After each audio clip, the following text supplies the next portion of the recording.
mabuting balita ayon kay San Marcos. Papuri sa iyo, Panginoon. Noong panahong iyon, si Jesus ay agad pinapunta ng Espiritu sa ilaw. Nanatili siya roon ng 40 araw at tinukso ni Satanas. May ilap na hayop ang naroroon, ngunit si Jesus ay pinaglingkuran ng mga anghel. Pagkatapos dakpin si Juan, si Jesus ay nagtungo sa Galilea at ipinangaral ang mabuting balita mula sa Diyos. Dumating na ang takdang panahon at malapit na ang paghahari ng Diyos. Pagsisihan ninyo talikdan ang inyong mga kasalanan at maniwala kayo sa mabuting balitang ito. Ang mabuting balita ng Panginoon. Pinupuri ka namin, Panginoon. Ayaw magsimumo. Ikaw din eh. Ikaw baka. Dito ka sa tasulan. Nakasalang pa ako. Ako na pala. Maiksi ang ating mensahe ngayon pero napakalalim. Sabi nga ay ang word ay temptation. Alam naman natin ito sa binasa na kahit si Jesucristo makasama ng banal na Espiritu Santo ay tinukso pa rin ng demonyo. Siguro para sa akin, ang pananaw, yung pagtukso ni Satanas kay Jesucristo ay final testing para sa pagganap na niya sa kanyang misyon dahil siya ay Diyos. Pero kung sa atin naman, sa ating mga tao, kukumpara mensahe yun, para bagang sadya naman tayong tao na buhay tayo sa tukso eh. Hanggang sa ngayon nabubuhay tayo sa tukso. Even yung ating nanuno, si Eva at Adan, tukso rin ang naging dahilan. Tapos, nung una, ayon sa nabasa ko kay Job, yung nagtatalo ang Diyos at saka Satanas, na kaya lang naman si Job ay lagi nagpupura sa Panginoon ay dahil kanyang ginagantimpalaan. So, anong nangyari doon? Pinabaya ng Diyos si Job. Pinahirapan basta sabihin na napapatayin. Anong nangyari? Talagang si Job sa Diyos pa rin. Ngayon sa atin, sa pang-araw-araw nating buhay, ang tukso ay lagi nandiyan. Sabi nga, tayo kasing tao, lahat tayo, ayon sa aking paniniwala, lahat ay may talino. Lahat ay may galing. Maring merong magaling sa academics, merong magaling sa business, merong magaling sa agriculture, kung ano pa man, basta't may galing. Siguro nga lang, yung iba kaya hindi nila nakakamtan yung biyayang yun kasi nasa kanila natutokso din. So ngayon, yung galing na yun, sabihin natin sa academic magaling, top siya. Ngayon nandun yung tukso ni Satanas. Gamitin mo yung galing. At kasasama dun sa mga mahihirap, dun sa mabababang walang pinag-aralan. Matalino ka. Yun yung isa, itukso doon. Padalwa, sa negosyo, papagaling sa negosyo, ang tukso doon, lalo ka magpakayaman. Kasi yung mga kukompetensya mo, kakayanin mo yan. Basta ganito lang gawin mo. Isang tukso. Yung patatlong tukso naman ay yung pagiging ikaw ay tawag doon, mahina paglabanan ng mga bagay. May galing ka. May galing ka sa iyong talento. Ikaw ay magaling na artista. Ay magaling kang sumulat. Pero ang tukso doon, o kaya naging mayaman, ang tukso doon, nawawala yung pagiging isa mong mapagmahal na tao. Kasi tinutokso ng Satanas na huwag kang lalapit yan, baka utangan ka niyan. O ganun. Dapat mas mataas ka para lalo kang lima. So ganun. Ngayon, sa ganang akin, Ang tukso daw naman ay bulong lang ni Satanas. Nasa atin pa rin ang final decision. Kung tayo padadala sa tuksong yun o hindi. At ayon din sa aking nabasa, para mapaglabanan ng tukso, dapat daw tayong papasting. Bakit daw fasting? Kasi sa fasting, siyempre nagugutom ka. Doon mo ngayon masusubok yung iyong pananampalataya sa Diyos. Kasi kaya ka nagpapasting, ginagawa mo yung para sa Diyos. Doon ngayon mo na malalaman ang control mo. Huwag kang kumain. Hindi ako kakain ng masarap. Kasi para sa Diyos itong ginagawa kong ito. Yun yung isa. Doon mo susubok yung katatagan mo laban sa tukso. Ang padalawa naman, para di mapaglabanan ng tukso, makaiwas sa tukso, through prayers. Lagi daw tayo magdadasal at aminin mo sa Diyos na ikaw makasalanan. Dumalangin ka, humingi ng tulong sa Diyos na lagi kang gabayan at kang pababayaan sa naman tukso. At ang ikatlo daw ay laging magbasa ng Bible or Scriptures. Kasi doon sa pagbabasa mo ng ganun, nakakapulot ka ng magagandang halimbawa, magagandang aral kung paano magiging matatag at ikay mamuhay ng kalugod-lugod sa Diyos. Yun lamang. Salamat, God said. Fasting daw kayo siya. Hindi ka makakain siya. So, yung gospel ngayon, palaging sa first week ng Lent, palaging ganyan. Mahalaga yung gospel kasi yung gospel ngayon, kasi sa tatlong author ng gospel, kay Matthew, ngayon ay kay Luke, at saka kay Mark. Mark. Kay Luke at saka kay Marcos, pare-parehong silang dinidiscuss. So, ganun kahalaga yung ano. Pero ating muling balikan kung ano ba yung tukso, 'di ba? Yung tukso doon sa una, ang tukso doon sa ano ay Tinapay. kung talagang Diyos ka, gawin mong tinapay ang bato na ito. Ayan yung una. Ang setting no, nasa ilang. Kumbaga, dinala ng Satanas doon sa ilang na lugar. Ang padalawang tukso, yung lahat na nakikita mo ay pinagkalob sa akin. Kung sasambahin mo ako, ay pagkakalob ko sa iyo. Ang sagot ni Jesus doon, tanging sa Diyos lang ako sasamba, siya lang ang aking paglilingkuran. So, power. Tapos, yung huling tukso, di ba yung first at second na tukso ng doon sa ilang. Pero yung patatlong tukso, doon na yun sa Jerusalem. Ano nga yun?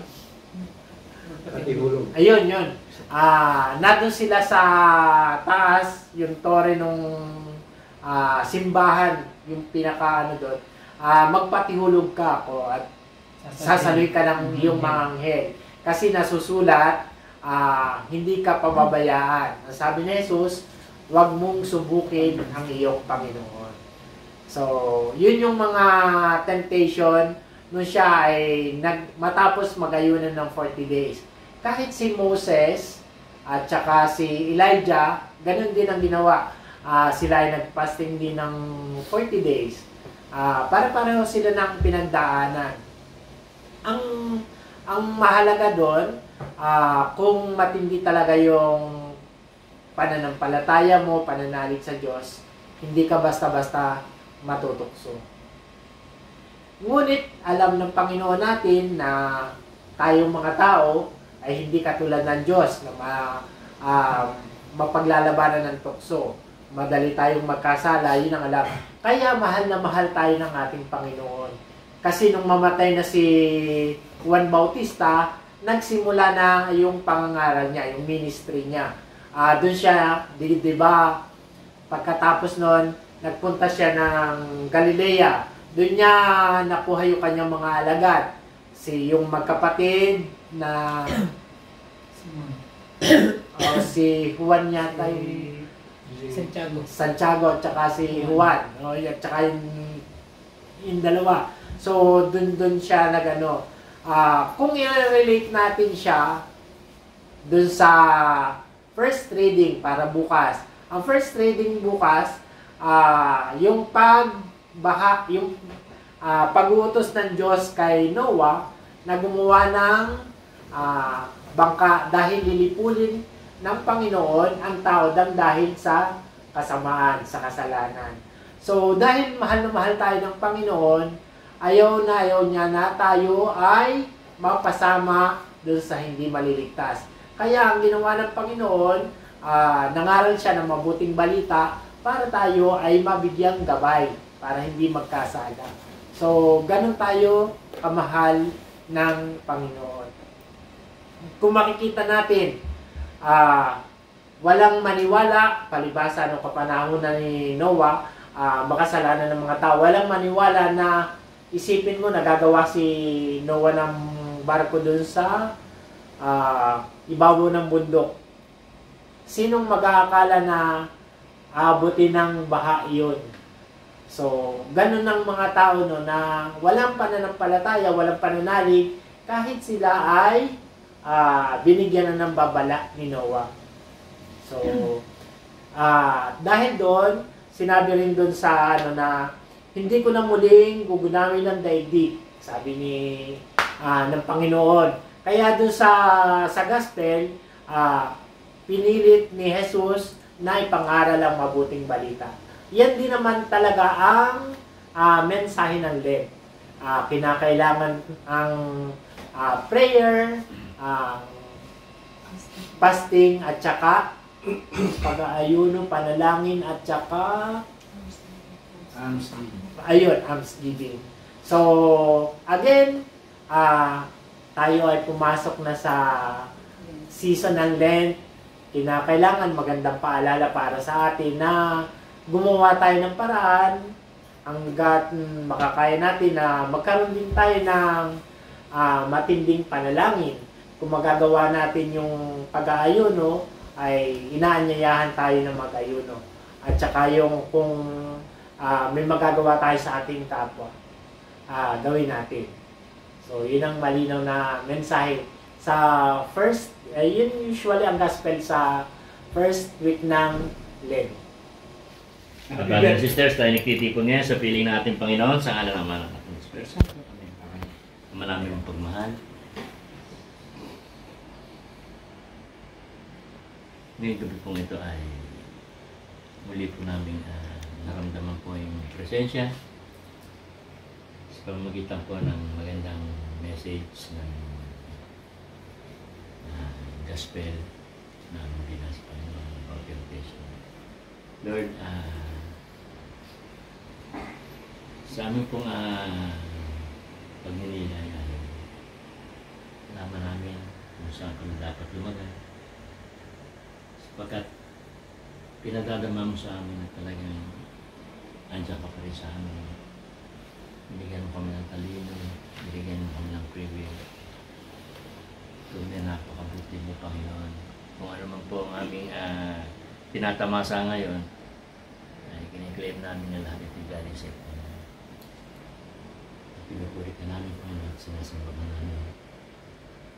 Ay, Panginoon, maraming beses po kami nagkakamali. Maraming beses kami makakagawa ng sablay na desisyon. Maraming beses po namin nagagawang pansarili. Yes, ang aming mga pagkilos. Ang pagnanais namin ay para sa pansarili lang ang kabutihan. Yun ang aming inaakala kung kami po ay maluwa na aming buhay. Ngunit alam namin, Lord, na sa mga pagkakataon ito ay muli. At hindi yun ang gusto mong gawin namin. Lord, sa mga bagay na yun, kami po ay humingi po ng kapatawaran. I know, maraming salamat po sa lagi mong pagpapatawad sa amin. Pwede po, Lord, sa lahat po ng pag-iingat at paggabay sa mga blessings. Sa palagi mo, Panginoon, ang kapapadama ng iyong presensya na ikaw ay nasa amin. Ganun po, Lord, sa mga bagay na nagiging biyaya namin, alam namin na sa iyo galing lahat ito. Ganun po, Lord, salamat po sa kapagaling sa aming karamdaman, sa kalakasan ng katawan, sa pagtuturo mo sa amin kung paano magmahal, magpatawad, at humingi ng tawad, Panginoon. Lord God, maraming po salamat at inakay mo kami sa isang buhay na meron kaming peace of mind. Lord,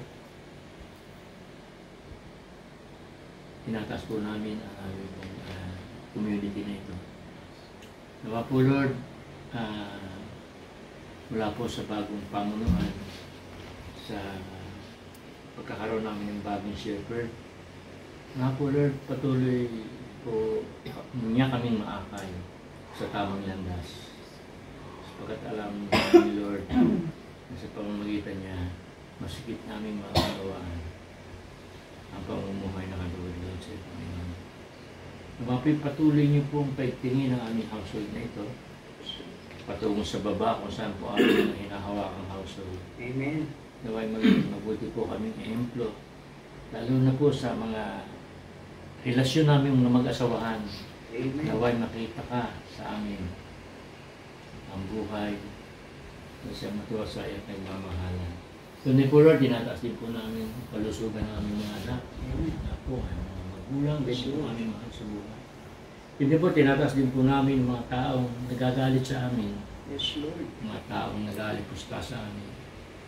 Ipuin rin po sila, Panginoon, palamutin ang kanilang puso. At kung kami po may nagkasala, patawarin niyo na po, Panginoon. Lord God, naman po sa pag-uwi ng aming mga kasama, dala-dala po nila ang kapayapaan, dala-dala po nila ang pagmamahalan. Hindi po, Lord, nawa po maiwan po sa tahanan namin ito ang iyong blessing, ang iyong pagkalinga na lagi po manatili sa amin ang pag-uunawa, pagmamahal. Ang lahat na ito isang dalangin namin sa iyo sa pagmalitan ng bugtong na anak ng Jesus Cristo. Kasama ang Banal na Espiritu Santo na bubuhay na lahari, ngayon pakilanman sa walang hanggan. Amen. Papulit sa mas anak sa Diyos, Espiritu Santo. Para naman na ngayon, pakilang sa walang hanggan.